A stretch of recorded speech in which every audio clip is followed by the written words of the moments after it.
And our goals. So really simple. We wanted to share some new resources with you that will help our collective effort to change the narrative, that is to change the conversation about rent control, and as a result, advance the fight to make rent control a political reality across the country. And just to get us started, I wanted to share some of the context for this work here in California. So Tenants Together and Urban Habitat, who wrote the reports we'll be hearing about today, are both Homes for All anchors here in California. And this year, there are a bunch of local campaigns around the state at the local level to pass rent control and just cause at the ballot. At the same time, there's a statewide effort to overturn what's known as the Costa-Hawkins Act, also at the ballot. And for those who are not familiar with Costa-Hawkins, probably many of you, if not most of you, are in states where rent control is banned at the state level. It's not quite that bad in California. There's no ban on rent control, but there is this Costa-Hawkins Act, which greatly constrains what local jurisdictions can do. Costa-Hawkins was passed in 1996 after 10 years and millions of dollars spent by the real estate industry to essentially ban rent control, but they didn't get quite what they wanted. But it does place a lot of constraints on what local jurisdictions, what cities can do. And just real quick, some of the big things that it prohibits or bans is that Costa-Hawkins bans rent control on all condos and all single-family homes. So no matter what a local jurisdiction wants to do, it cannot apply rent control to condos or single-family homes. Costa-Hawkins also bans all rent control on anything built after 1995. So nothing in California after 1995 can be covered by rent control. So obviously repealing this law is a major priority for the tenant movement, and this year we have a chance to do that at the ballot. But even though California is different from a lot of other states, mainly because we don't have the statewide ban and because we do actually have a number of cities with rent control, there's actually a lot of things we have in common with other fights around the country. Most importantly, we see a clear value in participating in and contributing to the national effort to win rent control for all. Why do we focus on rent control? Why is that so central to our work? A few reasons. First is just the issue of immediate and big impact for our communities. So if you've spent any time organizing in or living in working class and low-income communities, you know that the housing crisis really manifests as a crisis around rents, evictions, loss of home, displacement. And when you look at that problem and the policies that can have an impact in a reasonable amount of time and for lots of people, rent control kind of pops up to the top of the list. So again, so if you're organizing around the housing crisis in working class and low-income communities and communities of color, rent control can impact thousands, tens of thousands of people relatively quickly. So it's a policy and a movement that impacted people gravitate towards because of the way that the housing crisis affects them. Second is that rent control is crucial to preventing displacement. It's crucial for community stabilization, and it's crucial for political mobilization. So even though rents and evictions may be where most people are feeling the pain, if they're being displaced, if they're living under the constant and traumatic threat of displacement, it becomes difficult to mobilize politically. So there's a clear line between preventing displacement and mobilizing politically, and rent control is a policy that connects those two. And finally, rent control begins to chip away at the market fundamentalism that tells us property and profits are more important than people, housing, and community. So there's an ideological and political aspect to the policy of rent control beyond the real relief that the policy can bring. Another thing we have in common with our allies around the country is how we approach building power. So we always lead with the principle that supporting local movements and connecting those movements to each other is how we scale up our fights without losing control of them. And as the number of locally rooted, community-led movements grows, it's really important that they are linked together politically and operationally. So for example, here in the Bay Area where I work, we've created a regional tenant organizing network made up primarily of grassroots tenant organizations based on this principle of building locally and connecting localities. And that network is able to provide direct support to local campaigns and movements, engage in collective actions, share information experiences, and develop collective messaging that benefits all of us. And this webinar is, to some extent, a reflection of that, of some of the information that we've collected together and are sharing out. And then in the last year, we've been trying to take this to the state level as well. And this is not just in California, just a couple of other examples in Colorado, in Oregon, Massachusetts, the southern region of the US, we see this kind of trans-local organizing happening. And then at the national level, we see Homes for All as the network and political movement that connects all of us.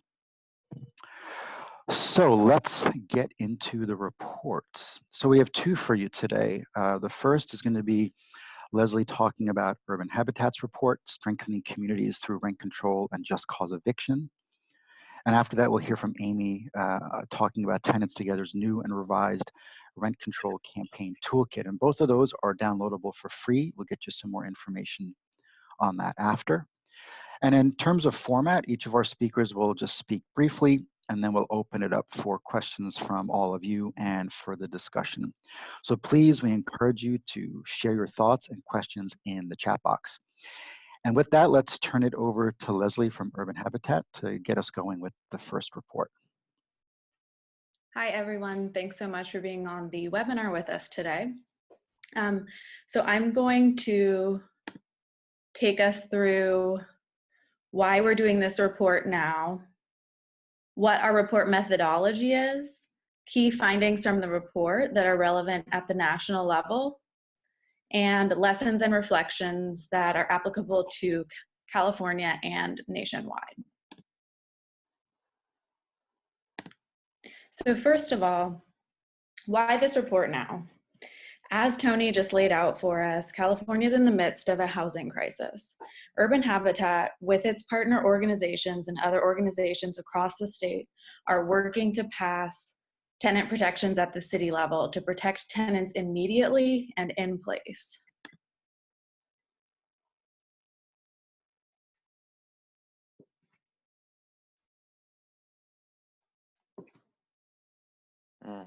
Is my video not working? I don't see it. My video isn't working. Can everyone hear me? Yeah, we can hear you. Okay, I'm gonna keep going. Yeah, go ahead, go for it. So this report challenges 11 of the most common landlord arguments against rent control and just cause evictions to get out good data that tenants and tenant advocates can use in their work to pass these essential policies. We hear these same arguments from landlords again and again, and we wanted to create a tool that would offer policy analysis and policy recommendations to groups working on the ground and to policymakers, including rent board commissioners.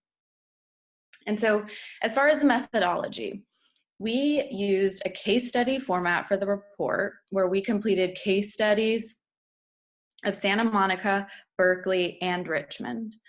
We chose Santa Monica and Berkeley because these two cities have the most robust rent boards in the state, and their boards have been in place since 1979 and 1980 respectively. So we wanted to take a look at very long established rent boards and see what policy outcomes were and to see how they operate. We looked at Richmond, which just passed its rent control ordinance in November of 2016 at the ballot, to see the work that it takes to establish a new rent board. And so in order to create this report, I did a short literature review. I looked at some of the academic literature on rent control and some other reports on rent control and just cause for evictions. I interviewed 8 key players. I interviewed the executive director and 1 board commissioner from each rent board at the very least. And this way I got in-depth information about their operations and their policy outcomes.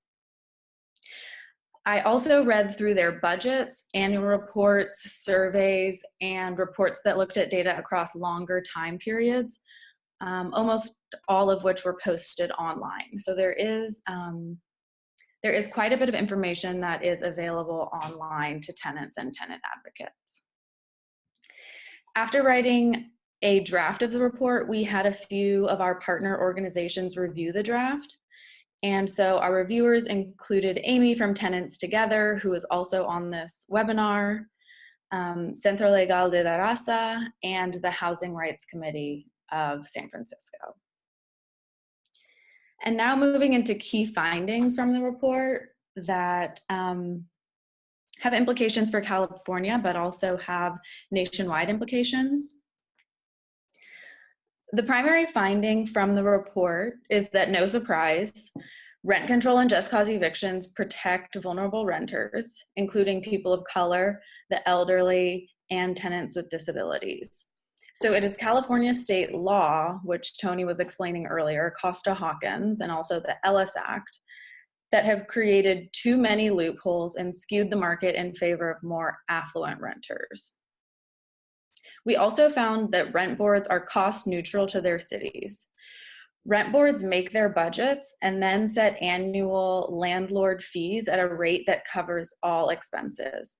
So the way this works is that any landlord pays one annual fee per unit, which covers the cost of the rent board. In Berkeley, for example, the fee is about $280.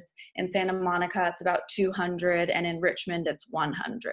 And so when you hear arguments saying that rent boards will cut into the general fund, this is absolutely not true. Rent boards are cost neutral, and all costs are covered by these annual fees. We also found that landlords are making far more than fair returns on their investments. In Santa Monica, for example, if a landlord believes that he or she isn't making a fair return on his or her property, he or she can then petition the rent board for a larger rent increase. In 2016, and the executive director of Santa Monica's rent board told me that this is typical, not a single landlord petitioned the board for a bigger rent increase because there would be no way for them to prove that they're not making a fair return on their property. In fact, they're making much more than a fair return. And in Berkeley, in 2016, I found that only 37 of 2,800 landlords did so. So this just hits home the fact that landlords are making fair returns. They're in fact making more than fair returns on their properties. And so the argument that rent control hurts landlords is simply not true. What rent control does is it protects tenants. The Berkeley Rent Board did a study that found that less than 10% of rent increases paid to landlords circle back into the local economy. So the argument that higher rents means more investment in local property and more money circulating through the local economy simply isn't true. We often hear that those rent increases will be put to good use, but this data shows us what we already knew, which is that tenants need to keep this money in their pockets so that they can plan financially, have steady and affordable housing, and pay for other fundamental and essential needs in their lives. And so finally, moving to lessons and reflections for California and nationwide. Most of the rent board commissioners who I spoke to in the course of putting together this report told me that it's very important for tenants to show up to rent board meetings. Landlords tend to show up consistently and speak loudly in a clear and unified voice.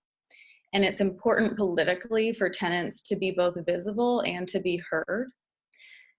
So this highlights the highly political nature of housing policy and reiterates how exciting it is that tenants are increasingly organizing as a political class and that our tenant movement is gaining a lot of momentum. We just need to keep the momentum up.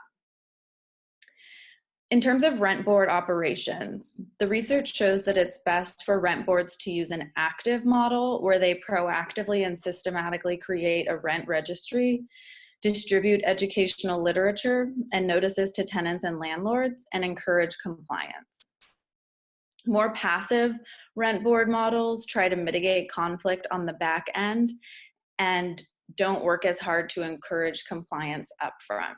So if your jurisdiction is working on drafting a rent control ordinance, these questions about active versus passive models are relevant, and we recommend an active model. So most important, the focus statewide and nationwide must be strengthening the tenant-led movement and passing rent control and just cause evictions in more and more local jurisdictions.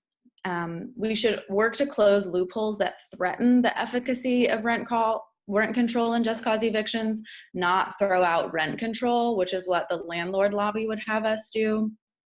As I said earlier, our report findings reiterate that rent control and just cause evictions protect tenants immediately and protect them in place. What's threatening tenants are the loopholes at the state level in California. And so while those state loopholes aren't the same in all states, it is very important that we work to pass rent control and just cause evictions across jurisdictions and also work to overturn loopholes. So that's all from me. All right, thank you, Leslie.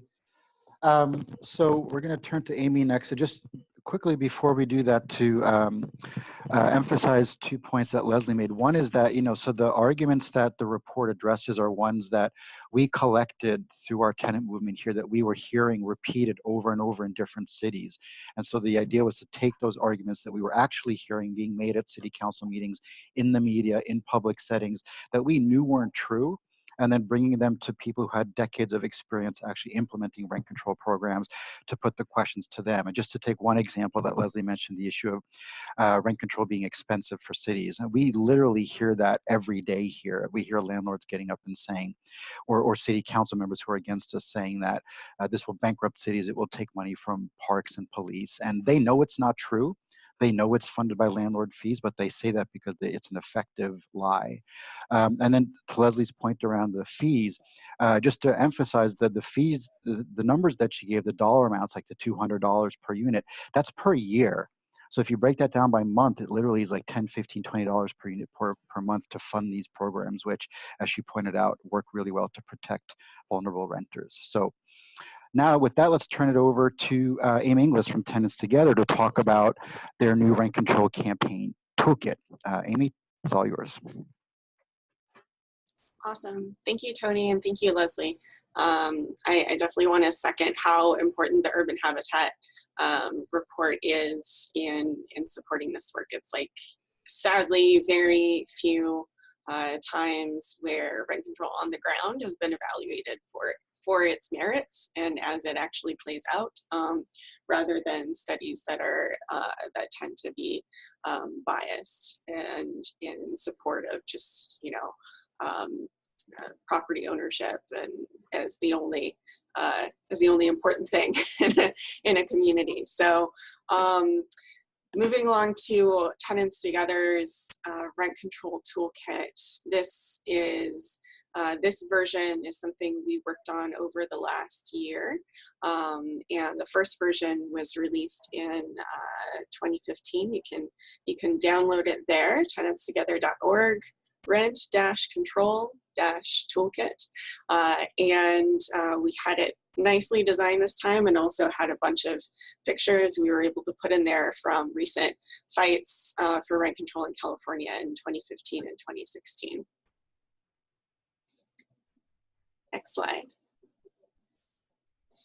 So like I mentioned, the first one was released in 2015, and you'll see a photo there of a very small group of folks who stayed, I think, until past midnight in the city of Richmond to pass rent control for the first time at the city council level in 2015. And that was in, I believe, in June of 2015. And I think it's important to note that we had to win rent control again in Richmond in 2016, but part of the renewed interest in passing these tenant protections was because Richmond was able to do it in 2015. And so our toolkit was a direct response to that interest in better understanding the policy, and also organizers being able to,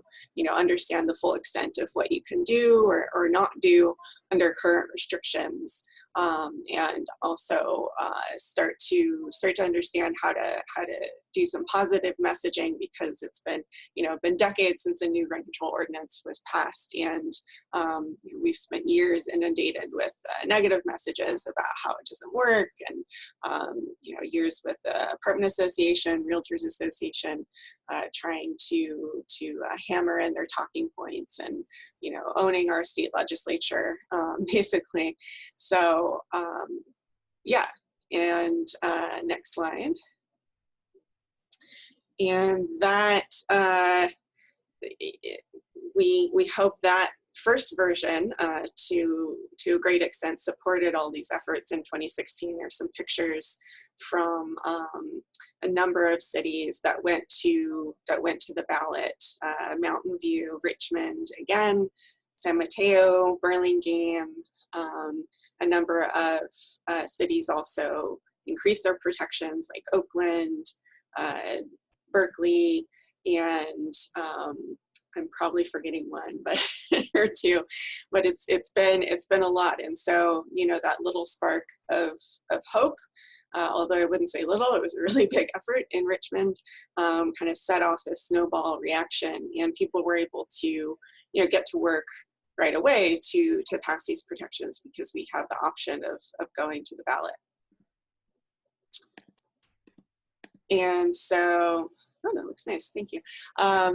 And so this is our basic table of contents of what's in the toolkit, and to be clear about who it's for in our Tenants Together's approach to this work. We seek to support a grassroots tenant movement through education, organizing, and advocacy. And this particular version, released in 2017, was a way for us to consolidate and promote what we're learning as a movement, and guide organizers to best practices. Many of the tools here were a result of collaborative efforts. I did a lot of the editing and some of the writing, but you'll see at the beginning of the toolkit, there's mentions of folks who have put in a lot of work on a day-to-day basis to move us forward in the understanding of like how we craft our message, and when the narrative fight ultimately, how we understand the policy and how we leverage that. All of those things are important to support really smart strategic organizing. As we've succeeded, our opposition has started to come out more and more in force, and we're seeing even stronger messages around saying rent control is costly and other things like that. We felt the need to add sections to this one, like we did in the first one, on more a narrative form of making the case for rent control and kind of bringing pieces together. And we also learned what organizers need or don't need around understanding policy, and how to do some popular education around that, because every ordinance that comes together in a city should be part of organizing efforts and part of the community understanding what they want and bringing that into some kind of ordinance. So we wrote a model ordinance in 2015, but we changed that this time around in this toolkit to really call out the specific parts of rent control legislation that people, as tenants and as a coalition who wants to pass these laws, really need to discuss and think through and hammer out what works best for their community. And also people tend to just take like the best or latest rent control ordinance that has been developed by folks. We have a tenant lawyer network as well, and for instance, they've been lending support in the Southern California campaigns. I think so far the Inglewood ordinance that got filed and is going to the ballot in 2018 is kind of representative of a lot of the really advanced thinking on these things. you kind of have to play the game of being one step ahead of your opposition and plugging loopholes and thinking about what might be used as loopholes and all this good stuff. So, so we put this more in the toolkit as a learning tool than something you could just like copy and paste, which doesn't really happen anyway. And then I think one of the biggest collaborative things we did together, if we go to the next slide, oh, maybe the next one? Did it get pulled out? No. Oh, that, yes, was the counterpoints to landlord lies. So we had a literally a Google Doc spreadsheet going for throughout 2016 and part of 2017, where we were collecting all of the things people heard at city council meetings as they're going out gathering signatures and the opposition message, and thinking about ways that we could respond to them. So, I did a lot of editing work to organize those counterpoints to landlord lies and think about the top level ones, you know, that we can kind of use as a training tool when we're training our folks to be on message and to engage in debate and that sort of thing. So we'll be, I think, rolling out more and more trainings around this because it's you know not always the easiest way to learn just by reading a piece of paper,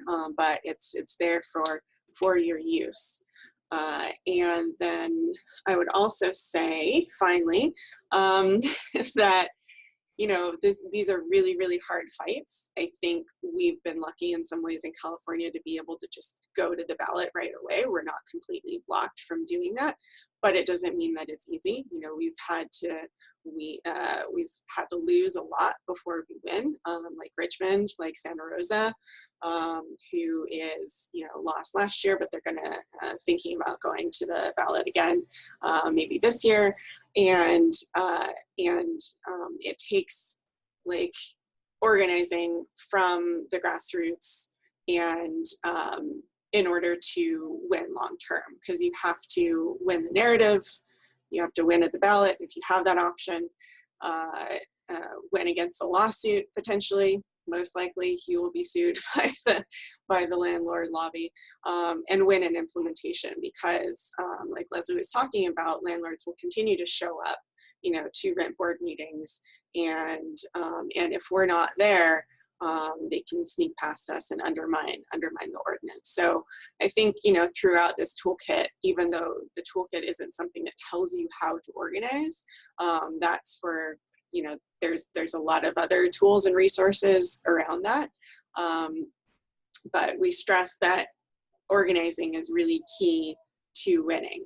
And one of the things we talk about is building strong tenant organizations, you know, building by building, having tenant associations, and more folks are starting to scale that up to citywide tenants unions. And you see examples here in California, the like Los Angeles Tenants Union, the newly formed Sacramento Tenants Union. We're excited. Pretty soon we're going to debut, fingers crossed, a Concord Tenants Union that kind of comes out of folks who have been engaging in collective bargaining in some form with their landlord, protesting against rent increases and evictions. And if you don't have that base of people and you're just moving on a policy ahead of the base, it'll be really, really hard to keep that. So we all have to work really hard. And I think it's important to do it smart and strategically, and to make sure we're organizing for long-term tenant power as part of our policy fights. And I'll leave it at that. Cool, thank you, Amy.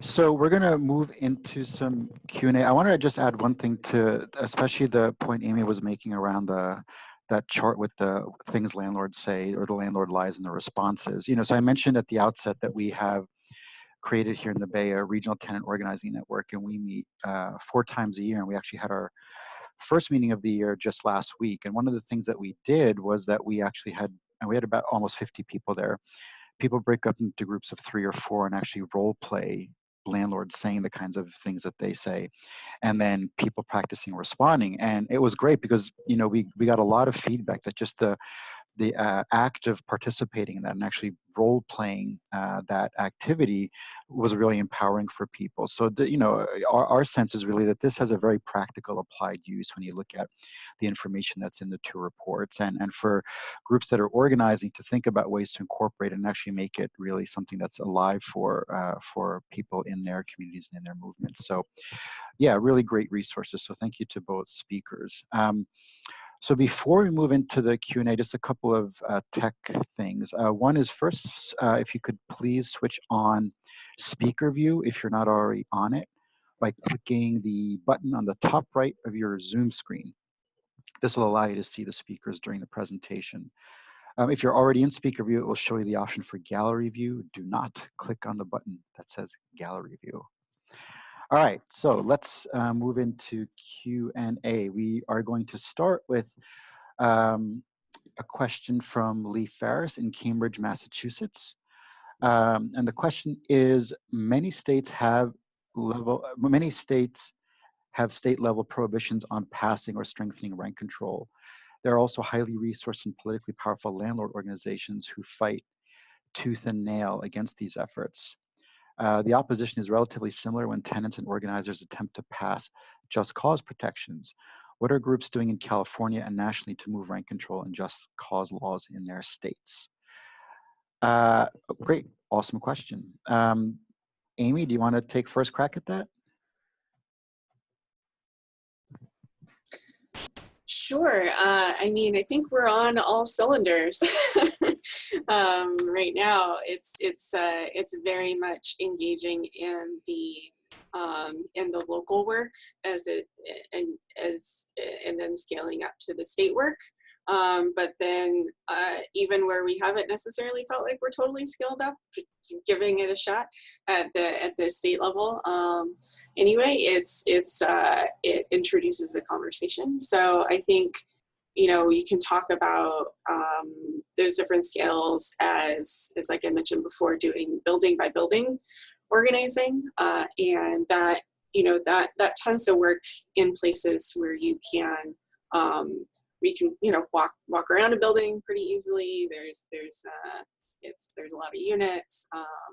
People have some sense of community to start with. I think it's really difficult to organize in places that where no one ever talks to each other anyway. So, but it's never too late to start talking to your neighbors, and then kind of scaling up to the neighborhood level. You know, some particular, as we know, particular neighborhoods are experiencing gentrification, and that's a good opportunity to bring folks together to figure out a collective response to that. I think, you know, at the building level, it's very effective because you most likely have a common landlord to like collectively make a demand on that landlord. At the neighborhood level, you know, it probably it's been looking more like direct action, protests, protesting the symptoms and some of the causes of gentrification. People have been doing stuff like, I think it's interesting to look at Santa Ana, that has been working on land trusts and setting aside land in that community that's becoming more and more gentrified, to like bring people together to work on that project, and then, you know, scaling up to the city level, most likely around rent increases. That makes the most sense, but there are places where the county level makes the most sense because there's a lot of unincorporated parts of the county. I think the city ones are pretty straightforward. People have been going to city councils, making these demands. If those demands aren't being met around, you know, protecting tenants against rent increases and evictions, people are just going to the ballot.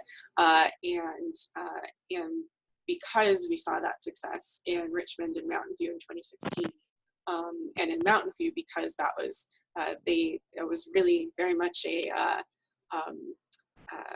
I think a kind of like bootstrap campaign. It didn't have a lot of funds, that people think are excited to do ballot campaigns as well, even if they don't have a lot of resources.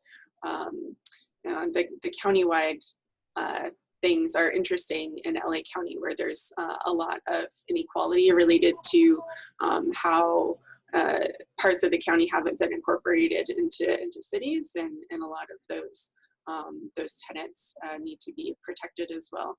And then we blow it up to the state level, and we're looking at the ballot measure to repeal Costa-Hawkins.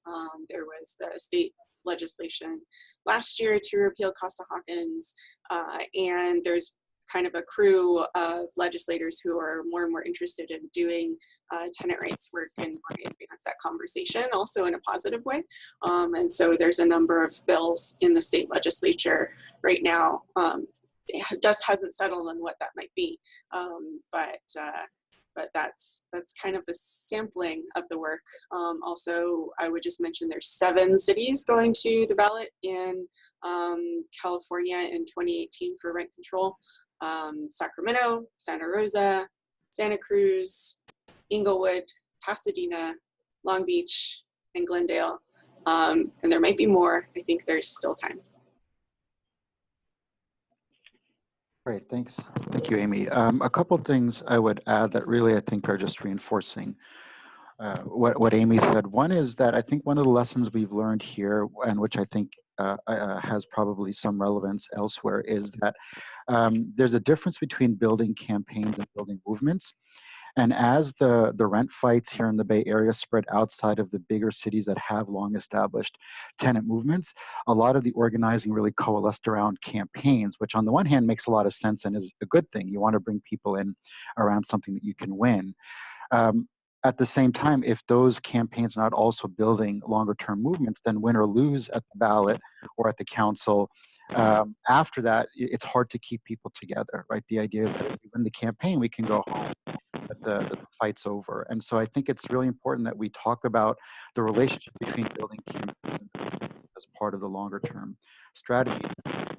Reorganize if we lost one particular battle, but also to defend victories once we win them, because as Amy said, even when we win, landlords don't just go away. They will keep coming back, and so we have to be prepared to defend things that we win. Is that static? Yeah, is that better? Okay. Somewhat related to that, I think what we've seen here as well is that, again, especially as we talk about these organizing drives outside of the places with long established tenant movements, is that, the first thing a lot of people want to do is go to the city council, right? The idea is that, oh, we have a problem, we'll go to council, they will fix it, or they will listen to us. And I think the hard experience for lots of us has been like, they will not fix it, they won't even listen to you unless you make them listen to you. So there's been this process of politicization around going to local elected officials and seeing how unresponsive they are to the demands and the needs of working class and low-income people and people of color, and then fighting that fight, and in most cases, not every case, but in most cases losing, and then saying, okay, now what next? And in some cases, that's been direct actions, whether it's organizing a building in defense of everyone getting eviction notices or everyone getting a $800 rent increase, using that to generate media attention and then bring council members back to the discussion based on the bad publicity. But by and large, in most of the cities that we're working in, eventually it looks like it goes to the ballot. And so you can think about, as people learn from those experiences, think about, okay, we're going to begin with a council strategy, but we are pretty sure that eventually we'll go to the ballot. So how do we kind of develop a long-term strategy that takes into consideration that probable trajectory? So that doing that and sharing that and learning from others who have gone through it has been really useful.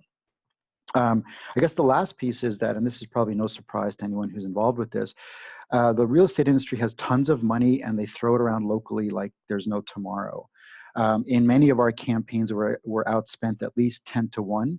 Money pours in from the National Association of Realtors in Washington, D.C., the State Realtor Association, and we're never going to match them on money. So we have to think about other bases of power that can counter the amount of money they're able to flood into our local jurisdictions. And that money really is a choke point. That money chokes local democracy. And I think there's an opportunity that we've had some success in raising awareness of this issue around the housing crisis by talking about the influence of big money in local politics. Because even people that aren't necessarily allies with us on rent control, when they hear how much money is being thrown around and the professional consultants being brought in by the real estate industry, even while they try to push the mom and pop landlord narrative to the public, has been useful. So I think, you know, if we think about ways to counter the effect that they have with the amount of money that they raise, is valuable. So I'll leave it there. And I know we have other questions. So is this is the next one here? Okay. So the next question is from Helen Liu. She says, I'm from Canada, so don't understand the context of the vote. Is it a community organizing tool to engage people around the issue and build power? If so, that's an excellent idea. Or is it something your governments actually do themselves? And related to that, please explain the ballot initiative process that Amy alluded to in her presentation. Amy, can I throw that back to you first, and then and Leslie, if you want to jump in as well. Yes. So if I understand the question correctly, I think part of the point of the ballot initiative around Costa-Hawkins is to just remove, by repealing Costa-Hawkins, you basically just remove the restrictions on rent control at the local level. So it won't overnight change anything about how rent control works in California, but then local cities could expand their rent control, or we could do, you know, something different at the state as well. So yeah, so for instance, if you're in a city where there's, and those restrictions are basically you can't cover single family homes, anything built after 1995, condos, and you can't have vacancy control, which, you know, landlords can set the new rent after a tenant leaves to market rate. So you may be able to do all those things at the local level once Costa-Hawkins is repealed, but it doesn't implement rent control for any of that necessarily. Did I answer the question? I'm sorry. Yeah, no, I think so. And just to go back to a point I made earlier, so you know the ballot initiative is where so many of the fights here have ended up, because we've run up against city councils that refuse to do anything of real value, and in fact try to you know, essentially take the momentum out of the movement by setting up these really bureaucratic processes which are stacked with landlords. And those are instructive. I mean, people learn a lot through going through that, even though it doesn't produce the kind of result we want. But again, just to restate what I said earlier, I think that for the most part, we see these fights as eventually ending up at the ballot. And there have been cases where councils will put it on the ballot. And sometimes that's very valuable because it has kind of the official stamp of approval of a council. One potential downside of that is that they may not put on an initiative that's as strong as one we would want. And so I think there's a debate that has to be had within each campaign at the local level of whether you want to go with a ballot proposal that's put up by the council, which has benefits but maybe not is as strong as you want, or whether you kind of go your own way. In most cases, that's not an option. The councils, in our experience, and it may be different in other places, will not do it. And so that frees us up to write the kind of ordinance we want, but also is a little bit more of an uphill battle because typically the council is not supportive. But in both cases, there are opportunities to use the initiative process to organize people, right? Because you're trying to get signatures to put something on the ballot, and every signature is an opportunity to talk to a resident about what rent control is and why we need it, and so on. So that also has been useful in terms of creating a reason for us to go out and you know, do lots of talking to people. Okay, this next question is for Leslie. Most of the scholarship and research around rent control has been funded by landlord organizations, and as such have focused on discrediting rent control as a solution to the housing crisis. Why is it so important to develop reports like the one that Urban Habitat has produced to add to that body of scholarship and analysis? Leslie, that's for you. Yeah, that's a good question. And I think Amy said something about this earlier, which was that there are very few reports that have actually attempted to look at rent control on the ground and its outcomes. And so that's exactly what our report attempts to do, in addition to Tenants Together's toolkit. And Tenants Together recently came out with an excellent report that is a rebuttal to the rent control study, which recently came out of Stanford. So there is a growing body of research that is talking about all of the good that rent control and just cause for evictions does. And as tenants and as tenant advocates, it's really important that we have resources, data, and scholarship that will back our work. And so if somebody is looking for more resources that can support the work, they should look at the bibliography in Urban Habitat's new report, Strengthening Communities Through Rent Control and Just Cause Evictions.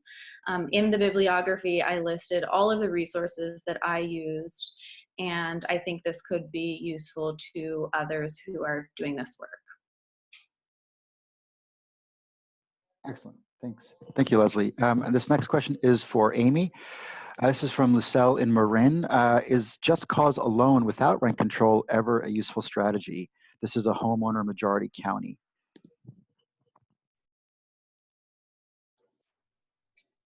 Yeah, I think just cause alone is really useful. I think that it's important to start somewhere in what you're organizing around, and if that's something that tenants and communities are demanding and will mobilize around, I think it would be useful, and also different than some other policies like mediation, where mediation can be very costly and is not at all effective, because it can't be binding. It's kind of like nicely asking landlords to not increase rent or evict tenants for no reason, and it doesn't work. There's been folks who have run the programs in Fremont and other places who have mediation programs who have evaluated those and found that they don't work for tenants, and so it's not something in place of rent control and just cause. But kind of unlike mediation, just cause can be effective on its own, because it's both of those things are important together, but it's not useless to have just cause on its own, because that can kind of start, I think, normalizing this idea that landlords shouldn't be able to evict for no reason. Just simply saying like you have to provide a reason to evict a tenant can kind of change a little bit the balance of power and put that a little more on the landlord. There's ways around it, sure, but especially if you don't have rent control and you're facing a rent increase crisis, but I think it could be a good place to start, and it's also not necessarily costly. You can write a just cause ordinance to be pretty simple and effective and not costly. Cool, thanks, Amy. The next question is for Amy and Tony, me. Rent control has for the last 40 years been so highly marginalized as a possible solution to addressing rising housing costs and general housing insecurity. Leslie addressed some of the arguments and myths that perpetuated the vilifying of rent control. What do you think are the most effective tactics that tenants and organizers have used in the last few years to shift the public perception and support for rent control? Amy, do you want to go first, or? I feel like I've been talking a lot. Okay, I'll go. Yeah, that's a great question. I mean, I think one is just spreading this kind of information. Like I said, the exercise we did at our regional meeting last week was really useful, where people got to actually take real messages that we hear from the real estate industry and practice speaking back against those in a real-time way. And that's something that has to be kind of decentralized. Like, we need thousands of tenants' rights movements practicing and doing this locally all around the state, all around the country. And so supporting newer groups or even more well-established groups to get really good at that, so that it can change the narrative locally. And at some critical point, we reach some point where all of that local kind of communications work has a state and national effect, I think is really important. Because, you know, in my experience, and others may have a different experience, is that once people hear what the policy is, it actually sounds very fair, right? That landlords can't just raise rents how much they want whenever they want. Most people say that sounds fair. Homeowners get that. Why can't renters have it? So a lot of it's just kind of breaking through the decades of kind of, you know, piles and piles of misinformation that have been piled on. Sometimes it's, you know, escalating tactics. Like if you look at rent strikes in places like Minneapolis and some parts of California and other parts of the country, it's a way to bring dramatic attention to the issue, and that can sometimes have a kind of propaganda effect in terms of letting large numbers of people who maybe either are not directly affected or are directly affected but don't know that there's organizing happening near them, to one, hear that there's organizing, and two, hear what the issues and what the arguments are of the people who have taken what for many seems a really dramatic step and stop paying rent. And so sometimes those kinds of actions, escalating actions at the right time, can go a long way towards breaking down some of the barriers. I think, you know, we've done, you know, here in California, we've done some pretty good work collectively in cultivating friendly, you know, reporters who are interested in the housing crisis issue but want to get the perspective of tenants. And so we've had to work, and Tenants Together has taken a lot of the lead on this around the state in developing strong communication skills around how we frame our issues in ways that, you know, are not only intuitive and understandable to us, but that will resonate beyond into a larger audience. But at the end of the day, I think it comes down to we need thousands and thousands of local movements that are moving the same message, that are fighting for the same policies, and that are in deep relationship with each other politically and operationally to really both build to scale and to actually then make that transformative switch to where we are in the majority and the momentum is with us. Amy, do you want to add? No, I think that's great.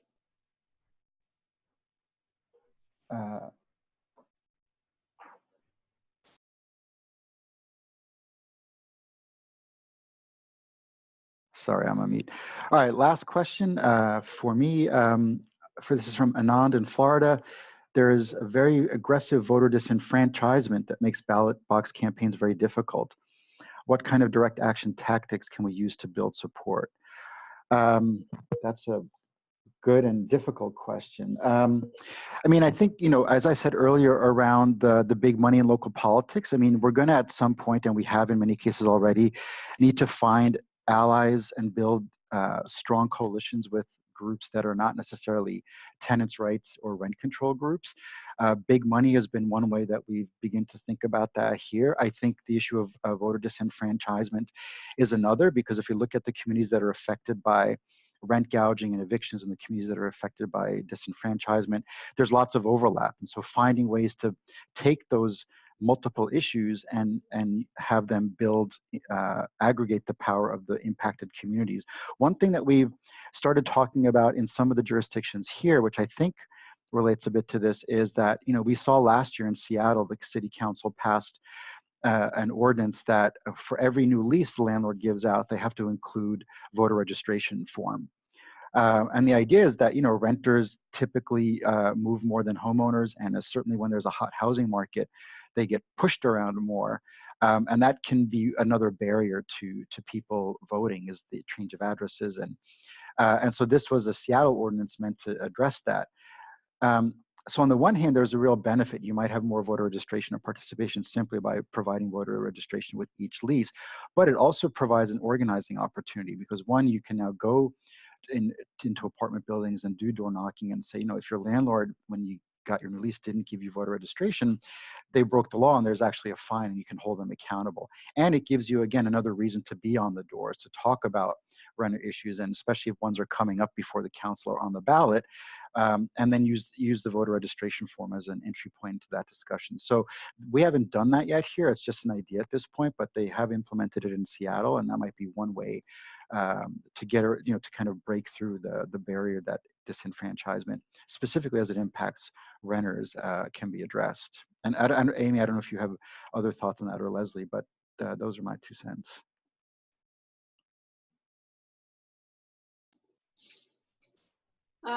Yeah, I mean, I think there's a lot of direct action tools in the toolbox. It would be important to think about what kind of target that makes sense for the situation. In tenant organizing, usually it's the landlord. The landlord's doing something like increasing the rent or evicting people for no reason, or bad housing conditions.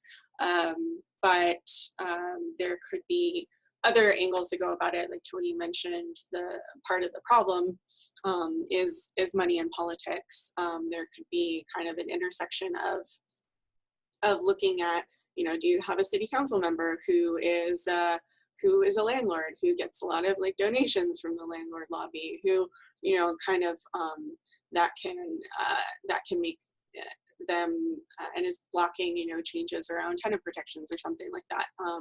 Kind of like organizing to build awareness around the issue, and I think that the building by building organizing to try and win real things for people. The one of the higher degrees of difficulty is rent strikes. I think you have to be extremely organized to pull those off, and it's a lot of hard work.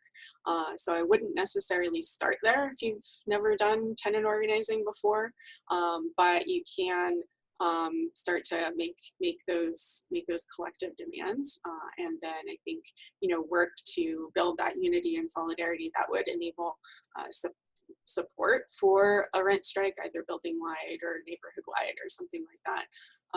But I think, you know, just get creative around building that awareness and making it an issue if it isn't already. You know, in California, even though we've had rent control in some places for decades, it's only in the last few years that that I feel like tenants have become visible as like real contributing members of communities that are valuable and that are fighting to stay.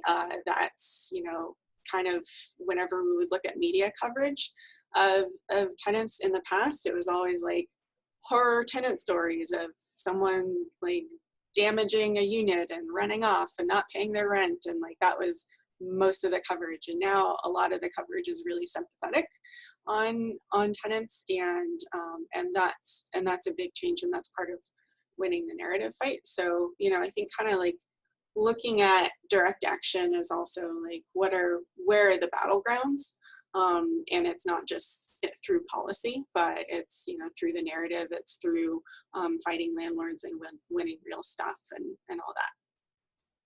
Okay, so we're at time, so I want to say thank you to Amy and thank you to Leslie for being with us today, and encourage all of you to get involved. I mean, I think as we saw in the Q&A, people's questions are around how do we organize better, and that's exactly the collective conversation we all want to be part of.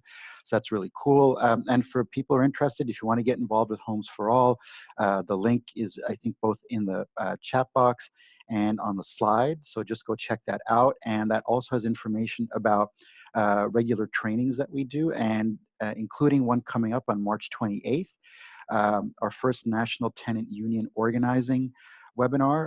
So please click on that, sign up for that, and join us on the 28th. All right, thanks all. Enjoy the rest of your day. Bye-bye.